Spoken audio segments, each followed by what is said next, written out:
Yeah, depending on what I say. I treat the utility of video games and screen time in general as I do pretty much everything in life. Moderation is key. So understanding what is moderation in terms of video games is highly contingent on the content. You know, they say content is key, is king.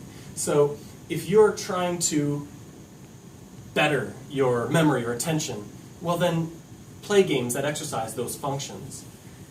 Don't sit back and watch mindless television. I think games are probably better. If you're going to give someone screen time, I would say games are better than just straight television, unless, of course, the show is in and of itself educational. And I think there's research to back that up, at least in terms of educational content versus adult shows. Yeah. Now, games versus TV, I don't think anyone's really done that comparison. But I think, in the end, you know, content is king and moderation is key. So, when you say moderation, have you got a quantification for that? well, you know, according to the American Academy of Pediatrics, under 2, 0, Yes, 0 is over a joke. 2, up to an 10, hour a 15 day. Minutes. No, 10, 15 minutes.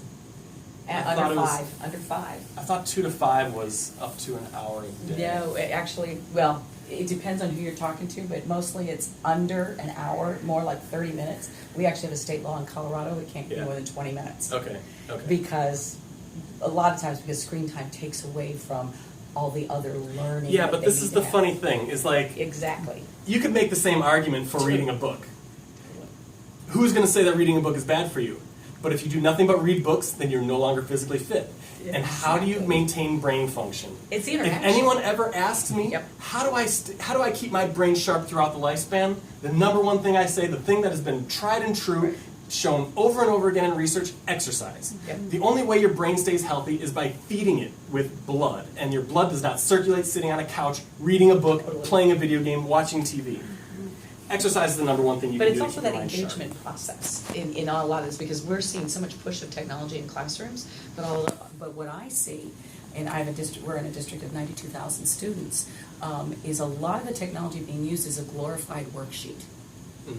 It's exactly what you were talking about, the games. It has to be something that's really engaging the brain, Yeah. rather than a yes, right, check. Yeah, no, it should be Yeah. adaptive and Exactly. challenge you. And, Exactly. And that's why video games are incredibly popular. Exactly. For better or for worse, right? Because a lot of video games have no really redeeming Exactly. qualities, but they're still fun. It's Yeah. because they're challenging and though to be fair, you might not want to show this part to your some of the first video games that have been really actually shown in the neuroscience literature to have an actual transfer of benefit to other cognitive functions, first-person shooters, Halo, Call of Duty, Yeah, that's true. you know, things like that. Why? Well, because they're incredibly complex and they require massive amount of attention. Sustained attention, divided attention, selective attention, memory, you have to remember who's on your teammate, who are the bad guys. You have to remember these huge maps, you need to know where to go. Navigation skills, this is exercising sensory motor synchronization. The button mapping is incredibly complex. You are exercising your brain at the highest of levels. Now, is it a good thing that they're shooting other people? Well, you know, I don't think that's necessarily a good thing, but at the same time, I haven't seen really strong correlations that video game violence translates to violent people.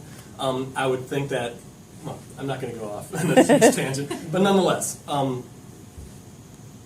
a lot of these games that you might think have no redeeming qualities, such as a first-person shooter, Yeah, but that's the engagement process. that's